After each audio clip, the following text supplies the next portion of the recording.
ಎಲ್ಲರಿಗೂ ನಮಸ್ಕಾರ. ಇವತ್ತು ನಾನು ಮನೆಯಲ್ಲೇ ಸಿಂಪಲ್ಲಾಗಿ ಹೇಗೆ ನಿಪ್ಪಟ್ಟು ಮಾಡ್ಕೊಳ್ಳೋದು ಅಂತ ತೋರಿಸ್ಕೊಡ್ತಾ ಇದ್ದೇನೆ. ಹೊರಗಡೆ ತಂದು ತಿನ್ನೋದಕ್ಕಿಂತ ಮನೆಯಲ್ಲೇ ನಾವು ಒಂದು ಅರ್ಧ ಗಂಟೆ ಟೈಮ್ ಸ್ಪೆಂಡ್ ಮಾಡಿದರೆ ನಿಪ್ಪಟ್ಟು ಮಾಡ್ಕೋಬೋದು. ಮೊದಲಿಗೆ 1 ಕಪ್ ಕಡಲೆ ಬೀಜನ ನಾನು ಡ್ರೈ ರೋಸ್ಟ್ ಮಾಡಿ ಇಟ್ಕೊಂಡಿದ್ದೇನೆ.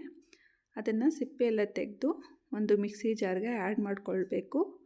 ಅದೇ ಕಪ್ ಅಳತೆಯಲ್ಲಿ ಪುಟಾಣಿ ತೊಗೊಳ್ಬೇಕು. ಇವೆರಡನ್ನೂ ತರಿಯಾಗಿ ನಾವು ಮಿಕ್ಸಿ ಜಾರ್ನಲ್ಲಿ ಗ್ರೈಂಡ್ ಮಾಡ್ಕೋಬೇಕು. ಗ್ರೈಂಡ್ ಮಾಡ್ಕೊಂಡಿದ್ದಾದಮೇಲೆ ಒಂದು ಬಟ್ಲಿಗೆ ತೊಗೊಳ್ಳೋಣ.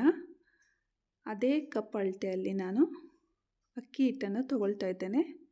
1.5 ಕಪ್ ಅಕ್ಕಿ ಹಿಟ್ಟನ್ನು ಸೇರಿಸ್ಕೊಳ್ಳೋಣ. ಇದಕ್ಕೆ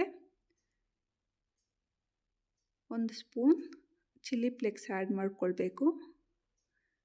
ಕಡಲೆ ಬೀಜ ಹಾಗೆ ಪುಟಾಣಿ ನಿಪ್ಪಟ್ಟಲ್ಲಿ ಸಿಗ್ತಾಯಿದೆ, ಕ್ರಿಸ್ಪಿಯಾಗಿ ಚೆನ್ನಾಗಿರುತ್ತೆ. ಹಾಗಾಗಿ ತರಿಯಾಗಿ ರುಬ್ಕೋಬೇಕು.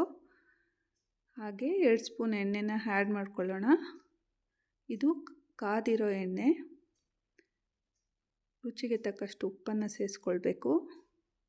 ಅದಾದಮೇಲೆ ಇದನ್ನು ಚೆನ್ನಾಗಿ ಮಿಕ್ಸ್ ಮಾಡಿಕೊಳ್ಬೇಕು.